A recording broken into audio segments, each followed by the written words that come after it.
Chers spectateurs de RP Média, bonjour, merci de nous suivre ce samedi. Nous sommes avec un invité prestigieux, Doumbia Major, un Ivoirien en politique, quelqu'un qui a un parcours exceptionnel que vous allez découvrir au fur et à mesure de cette interview. Bonjour Doumbia Major. Bonjour. Donc merci d'avoir accepté notre invitation à venir vous exprimer sur c'est moi qui vous remercie. La situation de la Côte d'Ivoire et aussi sur votre parcours. Donc vous êtes un peu ce qu'on peut appeler un melting pot ethnique puisque vous êtes né d'un père Dioula, Moussa Doumbia, et d'une mère Akan, certainement Baoulé Antoinette Kouassi, et vous êtes né aussi à Gagnoa qui est quand même le fief des BT. Donc à vous seul, vous fédérez un espoir de réconciliation en Côte d'Ivoire, si j'ose dire. Votre parcours a été émaillé de beaucoup de pas en avant et de pas en arrière. Dans les années 1990, vous vous êtes opposé au premier président de la Côte d'Ivoire, Houphouët-Boigny. Vous étiez membre de la FESI, donc la Fédération estudiantine et scolaire de Côte d'Ivoire. C'est ce mouvement même qui aura commencé les manifestations sous Houphouët à partir d'une coupure d'électricité à l'université, qui a ensuite débordé sur le multipartisme en Côte d'Ivoire. Donc il faut d'une petite étincelle des fois pour créer des grands événements. Expliquez-nous comment ça s'est passé, vous, à cette époque-là, de s'opposer quand même à Houphouët-Boigny, qui était une icône non seulement pour la Côte d'Ivoire, mais pour toute l'Afrique. Je vous remercie.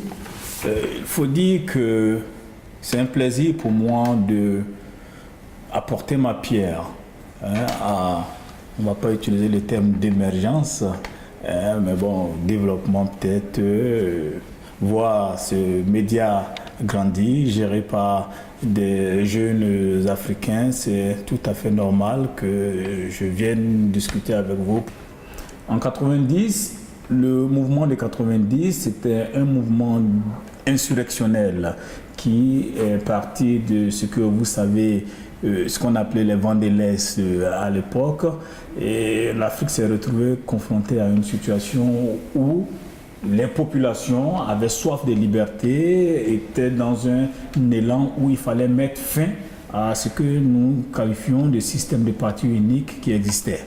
Et donc, nous, en tant que jeunes étudiants, militants associatifs, nous sommes entrés en Côte d'Ivoire dans la danse pour demander plus de liberté, parce que nous en avions marre d'être contraints de payer la carte du PDCI, qui était le parti unique à l'époque, qui avait au niveau universitaire et estudiantin une sous-section, et tous les élèves de Côte d'Ivoire étaient obligés d'être membres de fait de ce parti dans sa section universitaire et scolaire, sans même qu'on demande leur avis. Nous avons dit non, écoutez, il faut demander notre avis avant qu'on accepte de militer ou pas dans ce parti. Nous ne sommes pas sous le règne du communisme, nous voulons la liberté. Et donc, nous sommes engagés dans le mouvement pour le changement, parti, comme vous l'avez dit, des situations dans les cités universitaires, des conditions difficiles que vivaient les étudiants dans les cités universitaires. Mais c'était un mouvement, en gros, pour dire nous en avons marre, nous voulons la redistribution des ressources, nous n'acceptons plus qu'une minorité, une petite bourgeoisie locale qui est en Côte d'Ivoire depuis les années 60, prenne la direction du pays, vive dans un luxe insolent, pendant que le peuple lui-même est dans la souffrance et ce peuple-là n'a pas de liberté. Donc, le combat de 90, c'était un combat pour la redistribution des ressources, c'était un combat pour plus de liberté, c'était un combat pour le multipartisme, donc la démocratie. Et donc, nous avons participé à ce combat avec les étudiants et ce mouvement a été récupéré à un moment donné par des politiques qui eux-mêmes pour certains étaient dans la clandestinité, dont les Laurent Gbagbo que vous connaissez, qui se trouve à La Haye aujourd'hui malheureusement, pour lui, bien entendu. Et d'autres hommes politiques, Bernard Zadizaourou, Bamba Mori Ferré et plein d'autres politiques qui étaient généralement des hommes de gauche, qui, Zadi Kessié, c'est plutôt le doyen Été et d'autres personnes, et donc qui se sont dit, bon, à partir de là, à partir de ce mouvement social, il faut contraindre Houphouët à donner le multipartisme aux Ivoiriens, à donner la démocratie aux Ivoiriens. Et mieux, l'élan de l'époque était de dire il faut laisser ce vent emporter Houphouët pour qu'il y ait une redéfinition des choses en Côte d'Ivoire. Et donc la redéfinition des choses en Côte d'Ivoire, c'était de dire, ben, écoutez, le système doit changer. Mais malheureusement, bon, Houphouët, avec un peu de tact et de ruse, et puis à cause des ambitions de certains leaders politiques à l'époque, on n'a pas laissé le vent emporter Houphouët. Les gens avaient crié dans les rues Houphouët voleur, nous tous nous avons crié Houphouët voleur. Mais ce Houphouët voleur qui voulait dire il faut redistribuer les ressources, ce mouvement n'est pas allé à terme. On est allé dans un semblant d'élection où l'opposition d'alors avait décidé de se retirer et de laisser le mouvement social emporter Houphouët. Gbagbo s'est présenté contre Houphouët. Bon, tactiquement pour lui, c'était un moyen de faire une campagne de notoriété. En même temps, se positionner comme le leader historique de l'opposition face à ses autres camarades qui, eux, avaient décidé de la stratégie qui était de dire il faut laisser le vent emporter Houphouët. Voilà, donc ce mouvement a été donc tué un peu dans l'œuf par un semblant d'élection qui, n'est-ce pas, a refroidi les choses. Mais bon, cet élan, cette volonté de changement était encore là. Les Ivoiriens le voulaient. Houphouët a tenu un temps, mais finalement, la crise, on va dire, sociale et économique qui existait, finalement, a eu raison de lui, si on peut dire ainsi, jusqu'à sa mort en 1993, où Bédié est arrivé au pouvoir. Nous avons aussi combattu Bédié, il faut le dire. Nous avons combattu Bédié, il faut le dire, parce que Bédié était la continuité du système de gestion, on va dire, clanique de la Côte d'Ivoire, par cette même bourgeoisie locale, ces fils d'eux, ces personnes qui vivaient des ressources de la nation sans véritablement travailler, sans participer à la création des richesses dans notre nation, mais qui vivaient de ces ressources-là, qui vivaient dans un luxe insolent et maintenaient le peuple dans une misère sans nom. Et donc, nous qui étions étudiants, donc quand Bédié est arrivé au pouvoir et tout ça, qui étions maintenant à l'université et autres, nous avons dit, mais non, en tant qu'étudiants, nous voulons notre part des ressources de la nation. Nous voulons notre part de la distribution équitable des ressources. Et donc, qu'est-ce que nous voulons? C'est l'égalité des chances pour tous les fils de ce pays. Nous voulons qu'une partie des ressources de la nation soit utilisée pour donner l'école gratuite à nos petits frères, pour donner des livres aux enfants, pour permettre aussi aux étudiants d'avoir des bourses, et ceci sans distinction de leur origine sociale.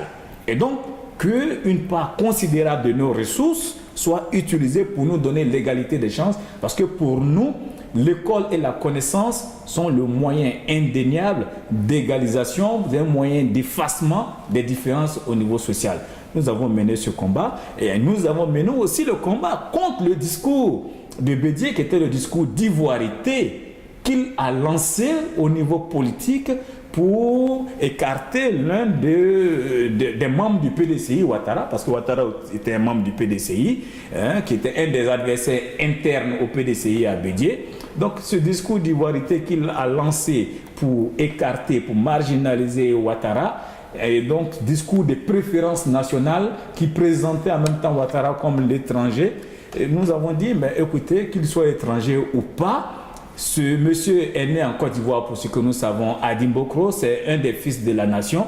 On ne peut pas marginaliser, pousser tout un peuple à la haine contre l'un des fils de la nation parce qu'il est un des adversaires politiques. Et donc nous ne sommes pas pour ce discours de division, ce discours qui fragilise notre unité nationale, indispensable pour notre développement.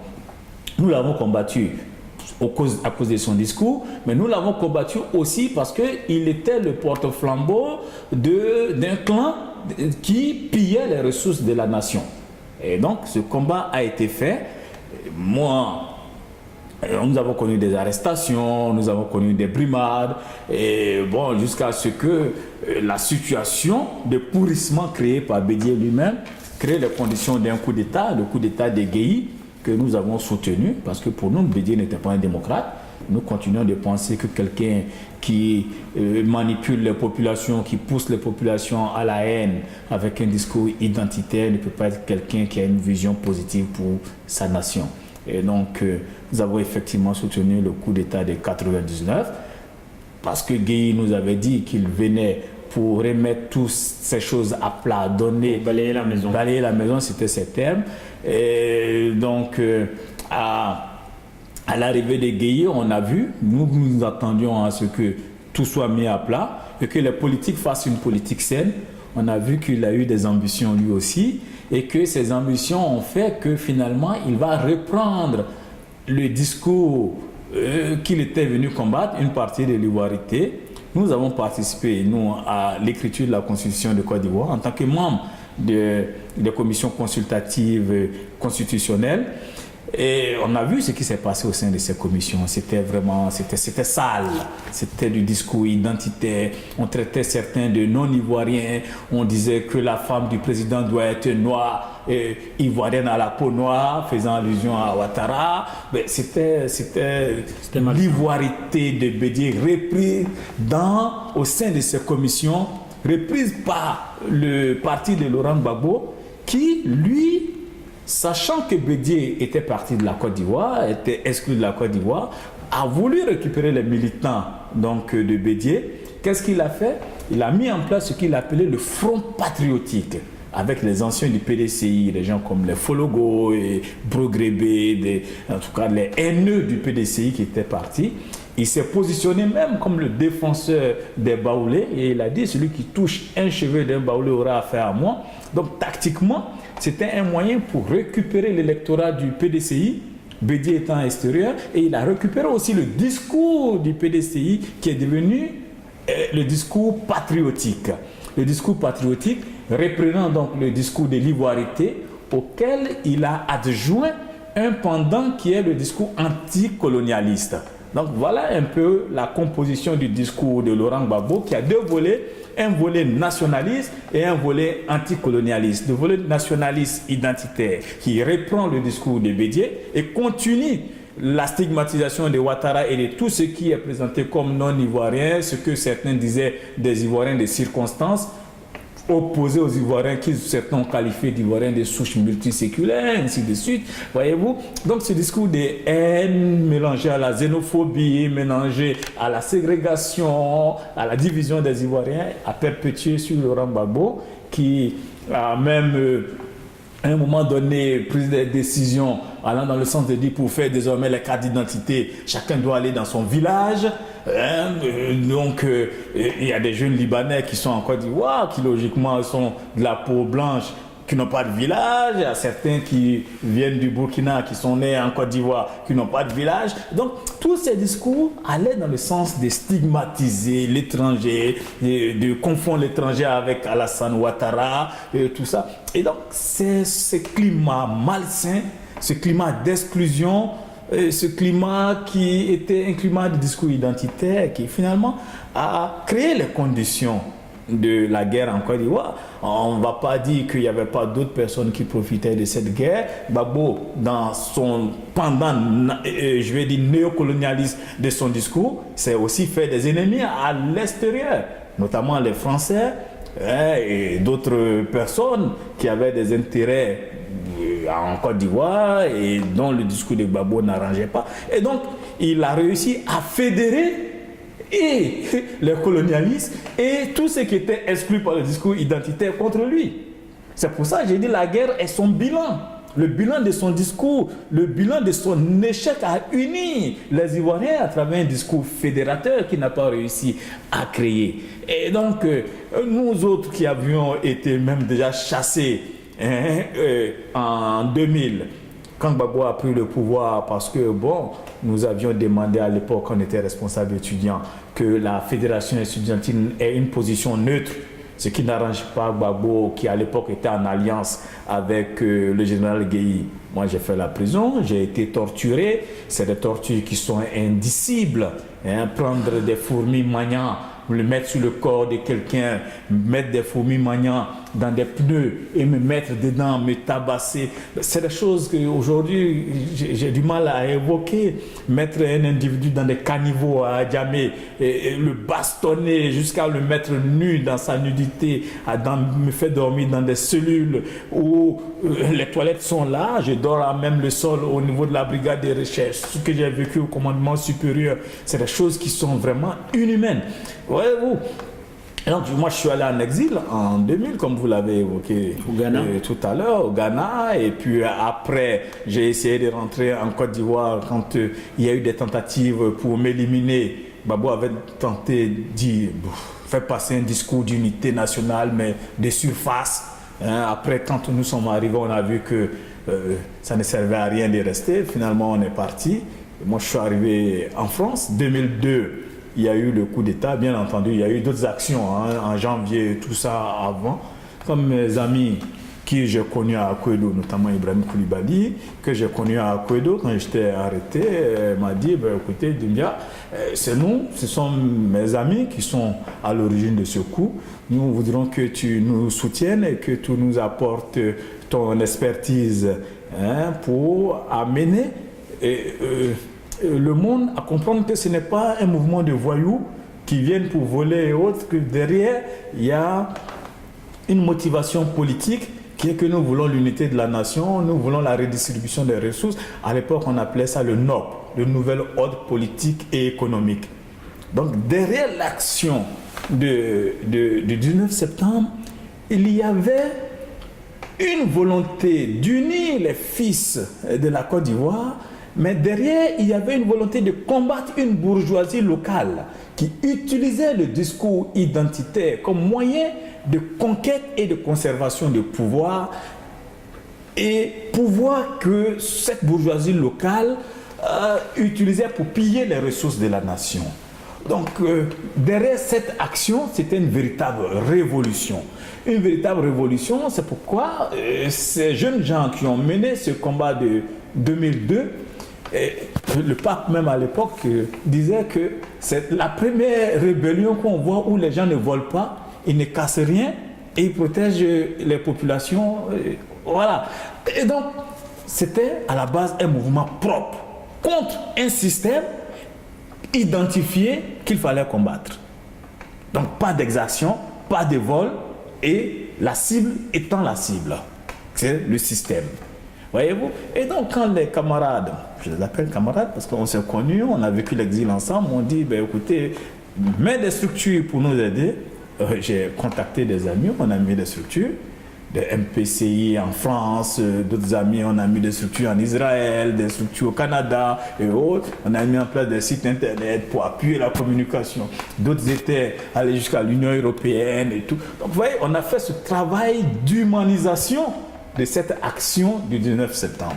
Et c'était un combat juste qui avait un substrat motivationnel clair, se battre pour la redistribution équitable des ressources, se battre pour un nouvel ordre politique et économique en Côte d'Ivoire, se battre pour qu'il y ait de la démocratie véritable. Donc derrière ça, c'était de répartir, mener le combat des 90 qui avait été bloqué dans son élan. Mais bon, après, dans le développement des choses, il y a d'autres intérêts qui entrent en ligne de compte. Il y a des intérêts individuels, il y a des intérêts de pays qui entrent en ligne de compte. Et finalement, cette rébellion a aussi été récupérée par des politiques, par des pays qui, eux, finalement, ont mis des personnes qui étaient plus contrôlables. Il faut nommer les pays. Écoutez, je n'ai pas moi à nommer tel pays. Nous discutons entre adultes vaccinés. Chacun sait qui avait ses intérêts. Mais bon, c'est normal. Quand vous avez des adversaires, les adversaires peuvent s'unir contre vous. Quand vous mettez des gens en exil et que vous les éloignez de la patrie, ces personnes-là peuvent s'unir aussi contre vous. Et vous n'avez pas à vous plaindre si ces personnes-là se retrouvent avec des gens qui sont contre vous. Voilà un peu mon parcours. C'est un parcours de lutte, c'est un parcours de combat, c'est un parcours de fidélité à une cause et non un parcours de fidélité à des individus. Très bien. Tu peux faire un peu plus vite que ça, hein? C'est bon. Donc pour revenir au cas de l'ivoirité, donc au cas de la stigmatisation d'une population donnée, en fait il y avait beaucoup de signes pour stigmatiser une partie de la Côte d'Ivoire. Il y avait la religion, il y avait l'ethnie, il y avait l'origine historique de certains peuples. Mais il faut revenir sous Houphouët-Boigny pour comprendre mieux. Est-ce que vous n'estimez pas que Alassane Ouattara lui-même a sa part dedans quand on connaît la composition ethnique de la Côte d'Ivoire, quand on comprend que la Côte d'Ivoire est un pays qui accorde le droit des sols. Quand Alassane Ouattara avait instauré, lorsqu'il a été nommé Premier ministre de la Côte d'Ivoire par feu Houphouët-Boigny, est-ce que Alassane Ouattara, en instaurant la carte de séjour en Côte d'Ivoire, qui a quand même créé plus de dégâts que de bénéfices au pays, est-ce que lui-même n'a pas créé les conditions nécessaires pour qu'un Bédier, un Guéhi ou un Laurent Gbagbo puisse se servir de cet outil-là 10 ou 15 ans plus tard? Voyez-vous, j'ai travaillé sur la question de l'ethnicité. Je travaille sur la question de l'ethnicité et vous savez, les discours qu'on tient en politique, souvent ne sont pas les discours qui sortent du néant. C'est parce qu'il y a un discours circulant déjà dans le paysage social. C'est sur ce discours souvent qu'on surfe, c'est ce discours qu'on renforce, souvent on fait écho d'un discours qui est déjà existant. Et ce discours existait avant même que Bédier ne l'utilise, qu'il ne le renforce. Il existait sous Houphouët déjà. Parce qu'en Côte d'Ivoire, sous Houphouët-Boigny, il y a eu des pogroms, il y a eu des Béninois qui ont été tués en Côte d'Ivoire, chassés, il y a eu des Nigériens qui ont été tués et chassés, il y a eu une volonté massive en Côte d'Ivoire de l'ivoirisation des cadres. Il y a eu même un ministère de l'ivoirisation des cadres en Côte d'Ivoire que Bédier a dirigé. À un moment donné, si je ne me trompe, il y a eu un discours et ça a amené à la création des chaînes parcs, beaucoup de structures pour donner des postes à des nationaux et même les étrangers qui étaient dans l'administration ivoirienne, qui étaient venus aider pour la scolarisation, et certains étaient des professeurs. Nous avions à l'époque beaucoup de Béninois. Oui. À un moment donné, il y a eu une volonté des fils du pays qui avaient atteint un certain niveau intellectuel, au niveau des formations, de prendre les postes qui étaient initialement donnés aux étrangers, qui étaient venus, les coopérants et autres. Donc, il y a eu ce discours qui a circulé, qu'il fallait ivoiriser. Et donc, Houphouët a répondu à ça par le ministère de l'ivoirisation des cadres, a répondu à ça par la création d'emplois, les chaînes parcs, les agri-parcs et autres, et tout ça. Et il a réussi à canaliser ces élans d'une certaine façon. Et quand Bédier arrive au pouvoir et qu'il se retrouve confronté à Ouattara, Bédier ne va que utiliser ce discours qui existait déjà dans le paysage, dans le discours circulant. Donc il va présenter Ouattara comme étranger pour dresser la population qui déjà est dans laquelle circule déjà ce discours-là contre Ouattara. Donc Bédier n'est pas le créateur de ce discours, le discours il est déjà circulant dans l'espace public. Voyez-vous, mais Bédier ne fait que légitimer, Bédier ne fait que être un individu qui, à partir de sa posture d'énonciation, sa posture de président de la République, va donner force à ce discours. C'est comme quand Nicolas Sarkozy va donner force au discours identitaire en France, le discours il est circulant. Mais quand l'autorité politique, des personnes qui sont sources d'influence, donne force à ce discours, c'est là que ça pose problème.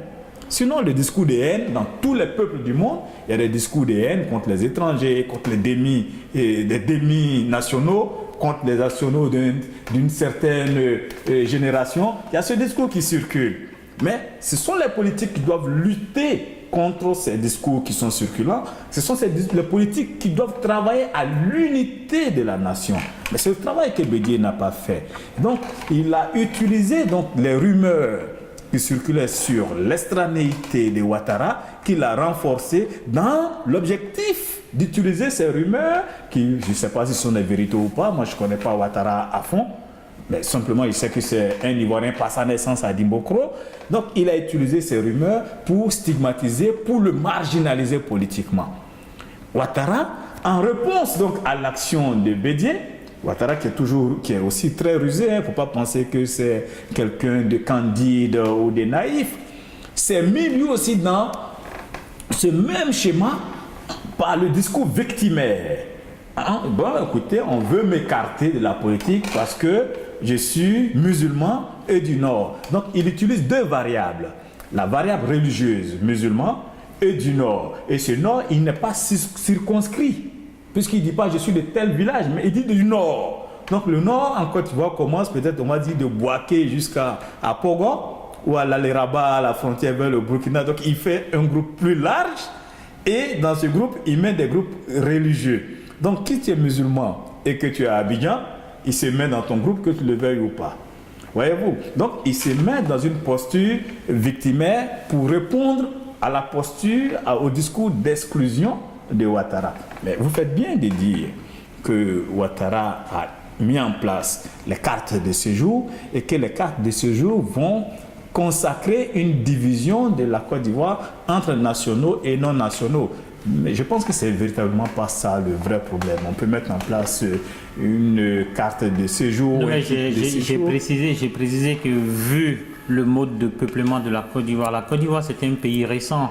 Tous les historiens vous diront, quand vous remontez au-delà du XVIIe siècle, la Côte d'Ivoire, on n'en parle pas. Et donc venir stigmatiser les gens, les origines en Côte d'Ivoire, elles sont connues. C'est-à-dire que soit on est originaire du Ghana pour le peuple Akan, soit on est originaire du Libéria pour le peuple... Je vois où vous voulez en venir. Voilà. Ou du Mali, Guinée, Burkina pour les autres peuples. Et donc le fait de venir... et moi je connais des gens qui sont par exemple au Sénoufo, des Korogolais pour les nommer, qui sont juste scarifiés comme des Nigériens. Ces gens, on les a ramassés dans ce que j'appelle des rafles. On leur a fait prendre des cartes de séjour alors que ce sont des Ivoiriens. Oui, c'est vrai ce que vous dites. Il y a ce que j'appellerais des abus de la police. Ce sont des abus. C'est l'autorité politique qui doit travailler à l'unité, comme je vous l'ai dit tout à l'heure. C'est l'autorité politique qui doit prendre des mesures contre l'exclusion. Ça doit venir de l'autorité politique. Si ce n'est pas fait, c'est des choses à condamner. Mettre en place des titres de séjour, des cartes de séjour dans un pays, ou identifier pour savoir qui est national, qui n'est pas national dans un pays, à la base, c'est une bonne chose. Parce qu'on ne peut pas vivre dans un pays sans se compter.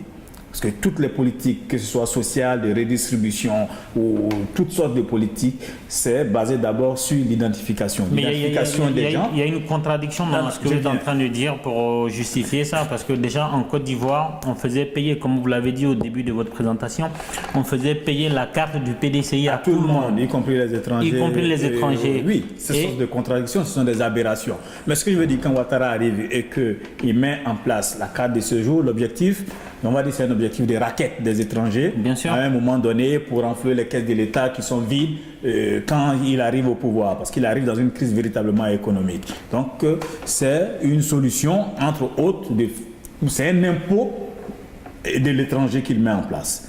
Et cet impôt de l'étranger va pousser souvent certains policiers aussi qui en profitent pour faire du racket à serrer M. X dans le coin de la rue pour lui dire écoutez, au lieu de payer 5 000, tu me donnes 1 000 francs et on règle l'affaire comme ça. Donc ça, finalement, ça va stigmatiser une partie de la population. Non, mais au-delà de ça, M. Doumbia, ce que je suis en train de dire, c'est que certains Ivoiriens ont été taxés par la police. C'est-à-dire que... Ça, c'est pour ça que j'ai appelé des abus. Donc la dérive, abus. Ce n'est même pas des dérives par rapport à l'application de la loi sur la carte de séjour. C'est que certains Ivoiriens, en fait, là où je veux vous amener, c'est que Alassane Ouattara a lancé l'idée d'une stigmatisation du peuple vivant en Côte d'Ivoire, en Ivoirien et non Ivoirien, sans réellement maîtriser les limites de son n'a outil. pas mesuré. Est-ce que le bâton, ma question c'est, est-ce que le bâton ne s'est pas retourné contre lui-même? Bon, vous me direz que le bâton s'est retourné contre lui-même, mais ce que je vous ai amené à comprendre, c'est que ce bâton, il existait même avant Ouattara et même avant Bédié, il était déjà dans le discours circulant. Ouattara, c'est le premier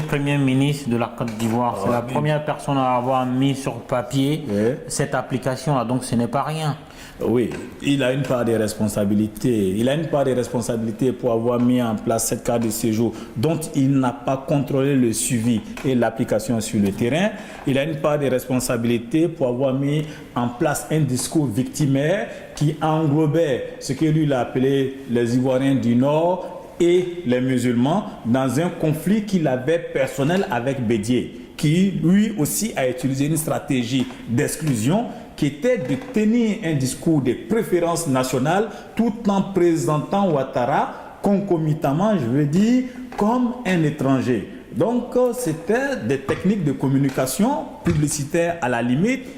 Je vous présente tel produit, ce produit, il est bon. Donc, si ce produit, il est aimé par Michael Jackson, si vous aimez Michael Jackson, vous prenez le produit. Je vous présente l'ivoirité. L'ivoirité, il est bon. Si quelqu'un ne s'inscrit pas dans l'ivoirité, si vous adhérez à l'ivoirité, alors vous excluez l'ivoirité. Mais est-ce que dans tout ce qui englobe l'ivoirité, vous estimez que Ouattara est une victime ou un élément du puzzle? Ouattara est une victime de l'ivoirité, mais Ouattara en même temps est un élément qui a refusé d'être la victime en se mettant dans un groupe plus large qu'il utilise lui aussi pour combattre. Donc il a utilisé l'ivoirité à son avantage. Mais c'est le pendant. C'est l'autre versant de la pièce de l'ivoirité. Écoutez, je vous combats, je vous dis, écoutez, monsieur, vous n'êtes pas français. Ok, vous n'êtes pas français parce que vous êtes d'origine africaine. Et qu'est-ce que vous faites? Vous vous dites, bon, ok, moi, on me combat parce que je suis d'origine africaine. Je rassemble tous les Français d'origine africaine, les Maghrébins et tout ça, avec moi contre celui qui est français. Donc, on fait de la guerre par le discours. Et après le discours, nous arrivons sur le terrain des combats. Très bien, on va revenir encore à vous. Donc, vous étiez au Ghana, vous êtes revenu en Côte d'Ivoire, je crois, en 2000 ou 2002, parce que le président Laurent Gbagbo, à l'époque, avait dit on va faire l'unité nationale, que tous ceux qui sont dehors viennent. Je crois que vous êtes rentré en Côte d'Ivoire par la pirogue et vous vous êtes rendu compte que c'est toujours chaud et vous êtes reparti. Je crois que vous êtes passé par le Burkina, le Mali et vous vous êtes retrouvé en France. Tout à fait. Et une fois en France, IB que vous avez croisé à Kouedo en prison vous dit oui, la rébellion qui sévit à Bouaké, c'est nous. Rejoignez-nous, vous les rejoignez et après vous vous rendez compte que c'est pas exactement ce que vous pensez. Donc quelle a été votre attitude déjà quand vous êtes arrivé? Quelle a été votre contribution dans la vulgarisation positive de cette rébellion là? Et ensuite quand vous vous êtes rendu compte que c'est pas exactement ce à quoi vous aspirez, quelle a été votre réaction? La réaction, ça a été le retrait. Je me suis retiré, j'ai organisé une réunion à Paris, un congrès à l'AGK où je n'étais pas candidat. Je me suis dit, je prends mon recul par rapport à ce qu'ils sont en train de faire parce que ce n'est pas ça mon engagement. Mon engagement, c'est un engagement pour l'unité de la nation. Mon engagement, c'est un engagement pour la redistribution des ressources en Côte d'Ivoire. Mon engagement, c'est un engagement pour une lutte contre cette bourgeoisie locale qui utilise le travail de notre peuple, notre vaillant peuple, pour entretenir des conditions de vie luxueuses d'une minorité au détriment de la majorité. Mon combat, c'est un combat pour que les ressources de la Côte d'Ivoire, les ressources qui appartiennent à tous les fils et filles de ce pays-là, puissent être utilisées pour générer le développement, pour générer ce qu'on appelle, on va dire, la mise en place d'une solidarité nationale. Et tant que cela n'est pas fait, tant que je vois que les camarades avec lesquels je me suis engagé à partir d'une promesse, qui était une promesse de changement, sont devenus des casseurs de banques, sont devenus des gens qui volent les deniers publics, sont devenus des gens qui utilisent le café et le cacao des paysans pour s'enrichir eux-mêmes, qui ne peuvent pas construire un seul pont dans une zone, 60% du territoire qu'ils contrôlent. Oui, je vois des femmes qui dorment à même le sol parce que les hôpitaux sont vides. Et je vois qu'il y a plutôt une entente avec ceux qui sont de l'autre côté du rideau, c'est-à-dire le côté sud, pour piller les ressources du pays. Je me dis, écoutez, ça, ce n'est pas mon combat. Et je prends du recul par rapport à tout ça. Je m'organise au niveau du CPR que je mets en place.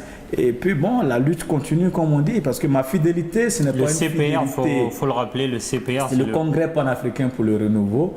Ma lutte, ce n'est pas une fidélité à un individu, ma lutte, c'est une fidélité au peuple. Au peuple pour la défense des intérêts du peuple. Et je suis très cohérent et constant par rapport à ce combat. Donc vous avez, pendant votre période de rébellion, vous avez dû côtoyer Guillaume Soro, des gens comme IB, Aujourd'hui, Guillaume Soro, il est dans la stratosphère de la politique ivoirienne. Il est quasiment le dauphin de Alassane Ouattara si les plans se passent comme il prévoit. Quels étaient vos rapports personnels avec cette figure importante de la politique ivoirienne? Guillaume Soro, on était membre du même mouvement étudiant, la FESI. Et quand Guillaume a quitté la FESI, c'est Blé, j'étais dans le bureau de Blé. Blé Goudé. Nous avions fait campagne même contre Guillaume Soro et nous l'avons battu au congrès de 98. Voilà, où il voulait laisser un successeur à sa tête qu'il contrôlait. C'était la personne de Karamoko Yayoro, qui est actuellement dirigeant du RDR, la jeunesse du RDR. Nous n'étions pas totalement favorables à cela parce que nous sommes contre des successions qui se font de façon royale à la tête des structures et même des pays. Et donc nous l'avons combattu, nous étions avec Blé, on l'a battu au congrès et voilà. Et après, bien entendu, quand il y a eu le coup d'État de 99, je vous ai dit que ma posture était que le syndicat étudiant ne prenne pas position pour un camp ou pour un autre. Et donc cela aussi m'a valu que je parte en exil en l'an 2000. Donc 2000, 2002, je me trouve dans une rébellion où Soro lui aussi se trouve. Nous avions déjà un contentieux en 98, on a trouvé un moyen de le régler autour d'une cause commune, qui est qu'il faut le changement en Côte d'Ivoire, du moins. Et c'est lui-même qui était, paradoxalement, le premier à dire, oui, il faut le NOP, le nouvel ordre politique et économique. Et après, j'étais surpris de voir que le camarade qui criait au NOP se retrouve, et paradoxalement, comme quelqu'un qui, au lieu de mener le combat révolutionnaire qu'il dit mener, se retrouve à être le gardien de la bourgeoisie locale. Au nord, cette fois-ci, à partir de Bouaké. Là, on est dans la période de rébellion. Puisqu'il se retrouve au cœur de ce qu'on appelle le RHDP. Après, l'Union des Bédiers. Avant le RHDP, tout ça, on est encore à Bouaké. Le pays est divisé en deux.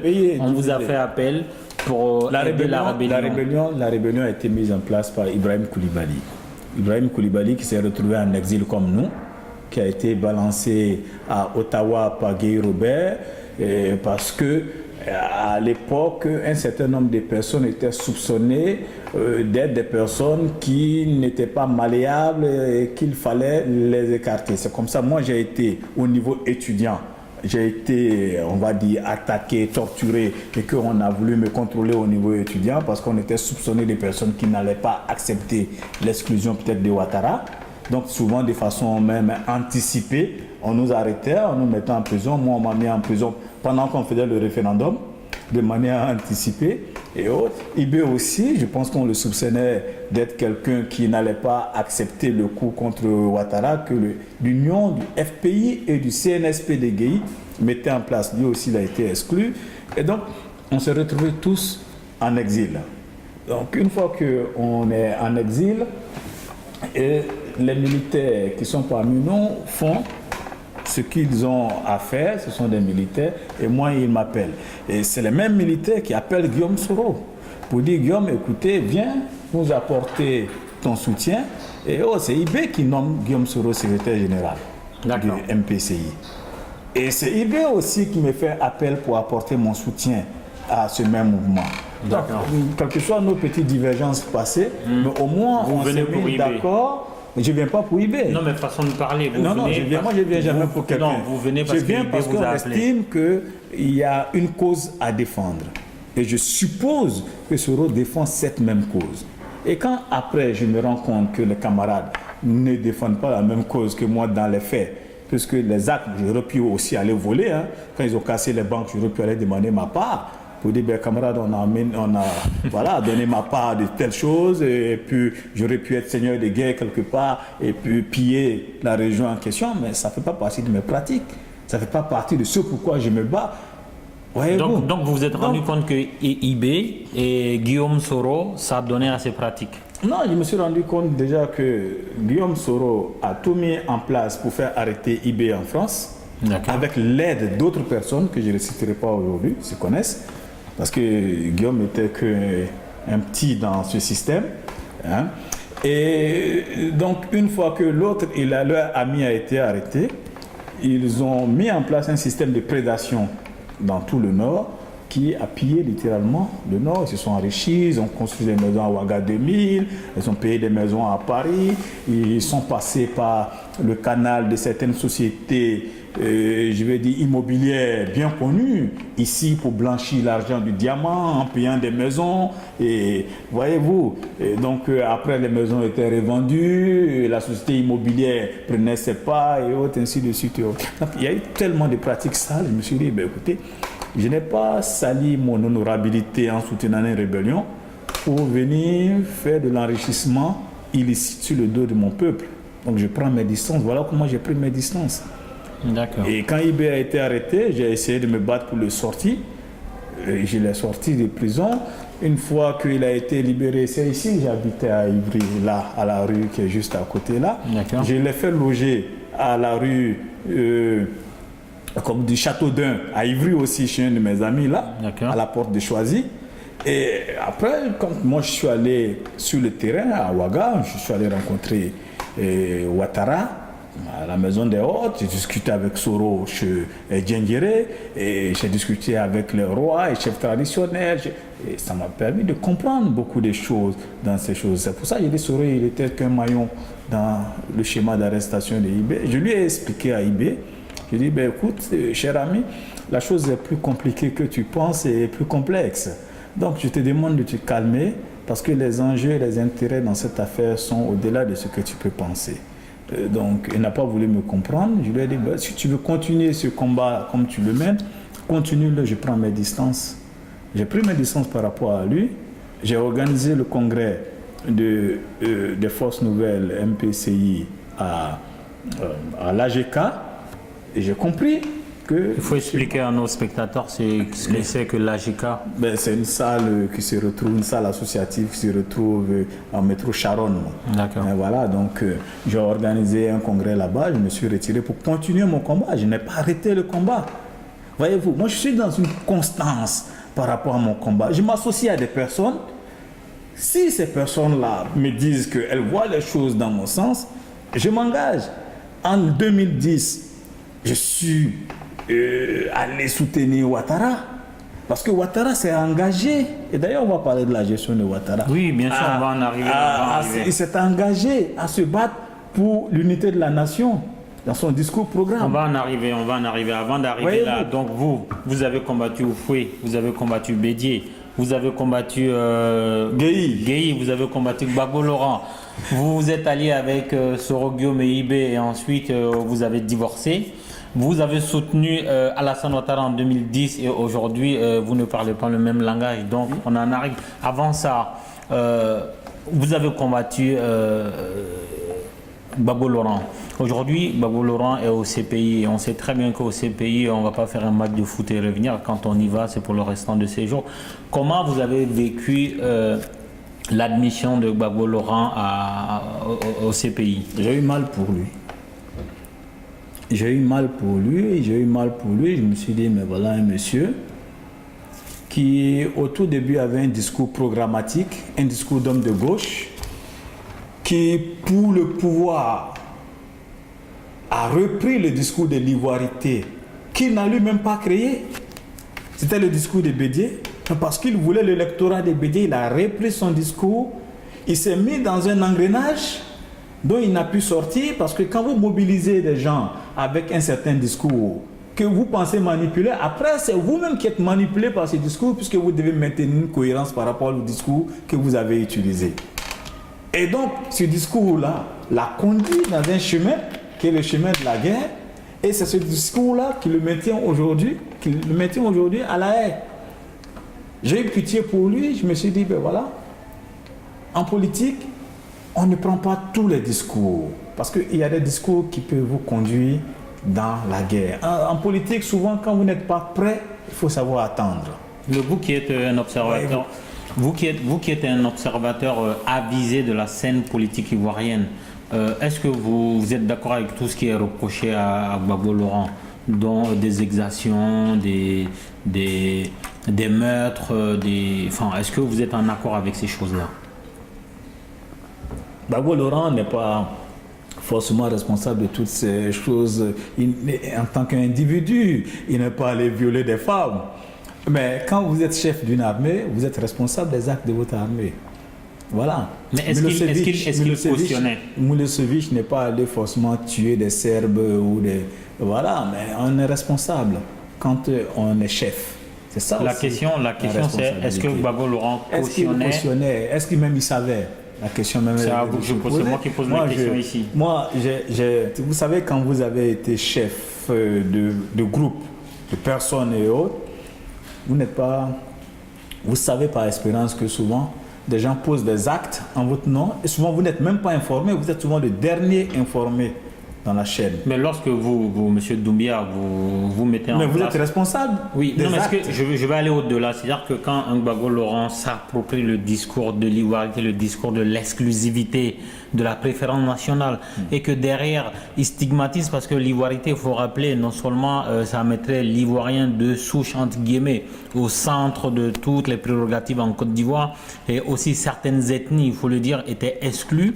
Quand on s'approprie ce genre de discours, et que dans les faits, l'armée ou la police s'adonne à certaines exactions, est-ce que on a assumé quelque chose? Est-ce qu'on a produit quelque chose? Est-ce qu'on peut être étranger à ce qui s'est passé? C'est ça la vraie question. Mais la vraie question, vous avez répondu, on est responsable de son discours.